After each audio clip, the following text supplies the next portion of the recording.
Ladies and gentlemen, boys and girls, children of all ages, welcome back to another question. In this series of videos, I go over exam technique, how to approach a question, and the common mistakes that are made when answering these kind of questions.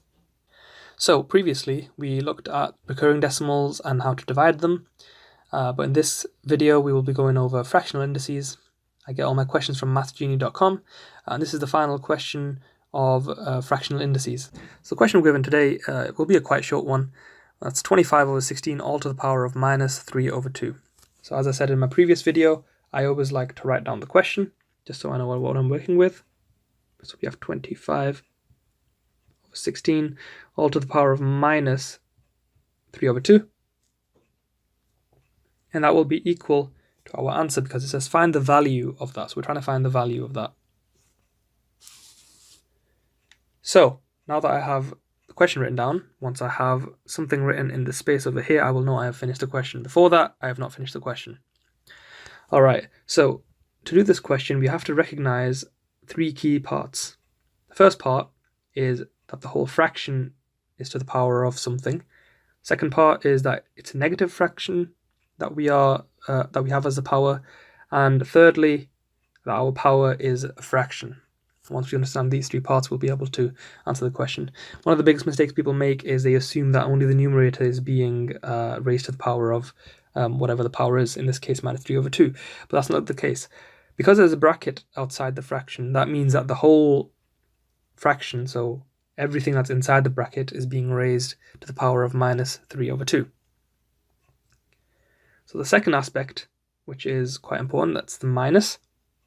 Whenever you have something to the negative power, it just means 1 over that power, so the reciprocal of what we have. All right? So in this case, our fraction would just be flipped upside down. So if you did 1 divided by what we have, then that would be the same as doing 16 over 25. Right, once we know that, we can rewrite this as 16 over 25 all to the power of 3 over 2. So we've gotten rid of the minus, so we don't need to worry about that anymore. Now to figure out anything to the power of 3 over 2, we'll start off with one of them, and then hopefully that will explain to us how to figure out the other one.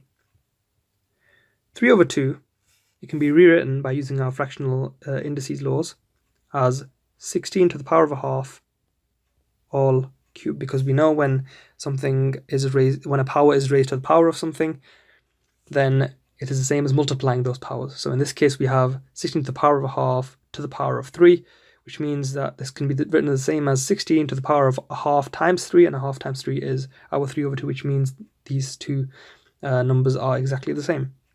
Now anything to the power of a half just means the square root, which means we can figure out the square root of 16. That gives us 4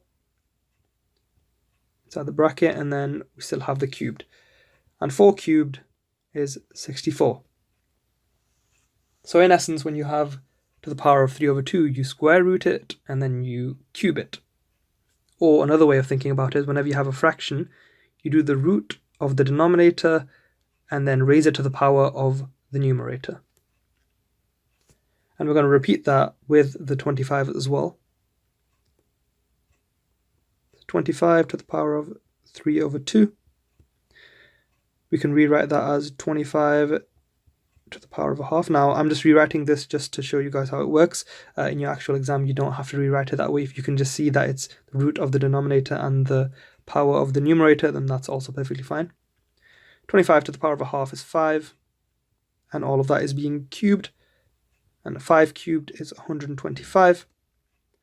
So we can rewrite this as 64 over 125.